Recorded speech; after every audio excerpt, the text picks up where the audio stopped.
Thank you, Hebe, for coming in. Thank you.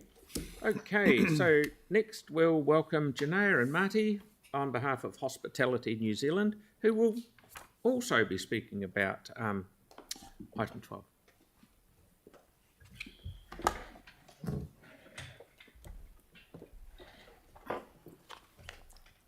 Good morning. Thank you for your time and the opportunity to speak today. I'm Janea Calvert from Hospitality New Zealand Canterbury Branch Committee, and I have Marty Fuller with me, who's also a lifetime member of the branch. Hospitality New Zealand would like to advocate on key changes in the current policy regarding gaming machines, which we believe will not only benefit the community but also enhance the effectiveness of harm minimisation strategies. Firstly, in regards to the sinking lid provision of the policy, our association respectfully requests the replacement of the current sinking lid provision with an alternative capping option. The sinking lid policy, which enforces a gradual reduction in gaming machines, may have unintended consequences. Due to the stricter limitations and general ideological stance rather than an evidence-based approach, natural attrition in venues and machines will significantly reduce the funding available to community groups. Instead of the sinking lid approach, we propose implementing a pro rata system. The system would allocate a specific number of gaming machines based on a percentage of the 18 plus population. The existing number of machines would be capped at current levels, providing stability while still addressing harm minimisation concerns. We also propose having a relocation provision for gaming venues and expanding this. Currently, the relocation provision is only applicable in the event of the venue being destroyed by fire or natural disaster. This limitation is too restrictive and prevents venues from making proactive decisions that could better align with harm minimisation objectives.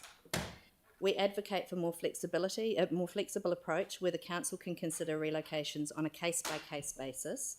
Venues should be permitted to relocate to lower deprivation areas or away from residential and sensitive sites if they can demonstrate that the new location is more desirable from a harm minimisation perspective.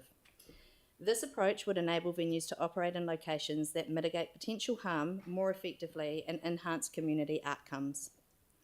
In September 2013, Parliament amended the Gambling Act 2003 to enable venues to relocate and retain the same number of machines with a relocation consent. This amendment was intended to encourage venues to move from less desirable locations to more suitable ones, thereby improving harm minimisation efforts. The intent of this bill was to facilitate the movement of gaming machines out of harm's way, not to impose restrictions that inhibit such relocations. The current limitations do not reflect this intent and hinder our ability to implement effective harm minimisation strategies. Lastly, we would like to address the regulatory environment for on-premise Class 4 operations. Licensed premises provide a controlled environment with host responsibility and harm minimisation practices in place. Excessive restrictions on these premises push individuals towards unregulated online gambling, which poses greater risks due to the lack of oversight. By refining the policy to support responsible on-premise operations, we can better manage gambling risks and ensure the community funds are maximised and directed effectively. In summary, we urge the Council to consider these proposed changes, replacing the sinking lid policy with a pro rata cap, expanding the relocation provision and supporting on-premise Class 4 operations. These adjustments will promote a balanced approach to harm minimisation while preserving vital funding for the community groups. Thank you. Just quickly on TABs, while we have no clear view, we would oppose new standalone TAB premises to be established in the Christchurch district for the same reasons we previously, Janea has highlighted, that is licensed premises with their thorough host responsibility protocols in place can be far better equipped to monitor harm minimisation. Having said that, it's my clear understanding that the TAB have no intention of establishing new standalone premises in this area, and in fact nationwide the TAB's shut down over 100 premises, a mix of both standalone and pub tabs over the last year, so I don't think that is such a concern. Okay, all good. Councillor Harrison-Hunt, please. Kia ora. Thanks for coming in. You were talking about the policy potentially restricting effective harm minimisation strategies. Can you define what you mean by effective harm minimisation strategies and how you may do it? So with the new harm minimisation policies that are in place on sites at the moment, it's fairly strict. There's a lot of recording, who's in the gaming room, how long they've been there.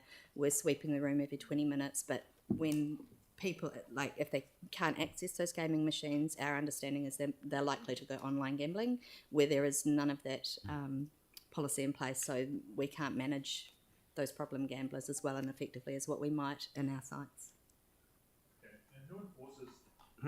Who enforces the monitoring of those gamblers? Staff. Our staff do, but we're regulated by DIA as well, so they inspect our reporting.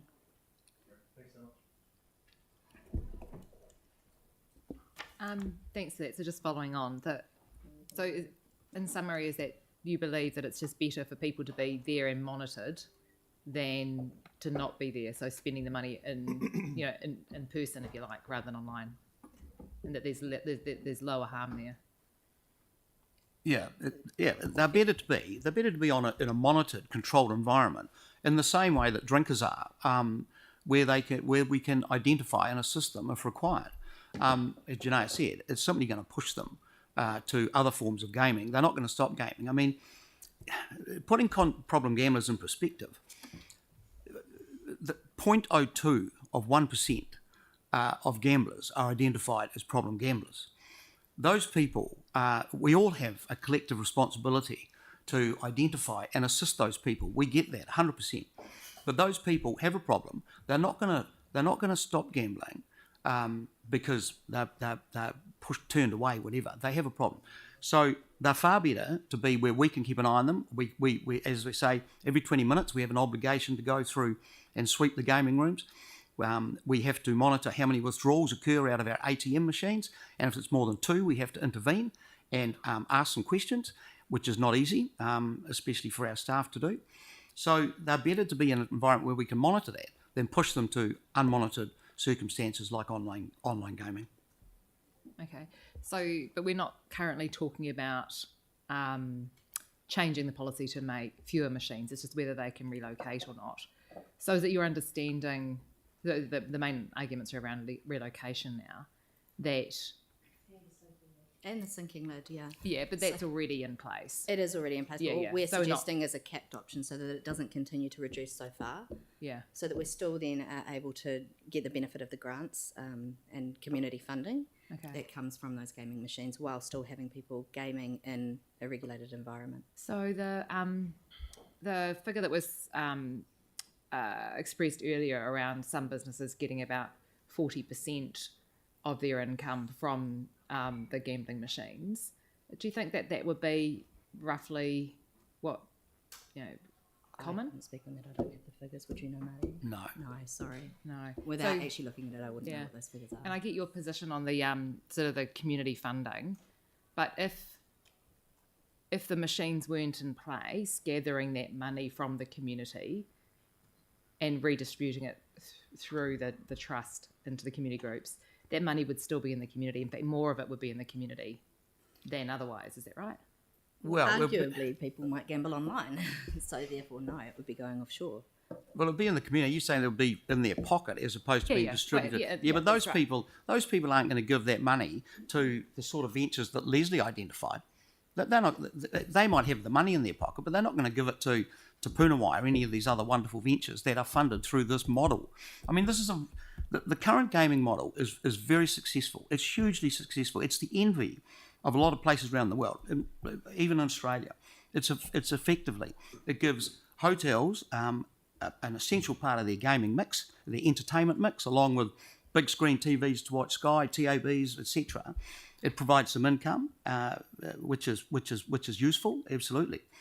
It's really good, and it generates currently, as Mike said, 350 million to the community. The system is the envy of a lot of places. It's not broken. It's a great model.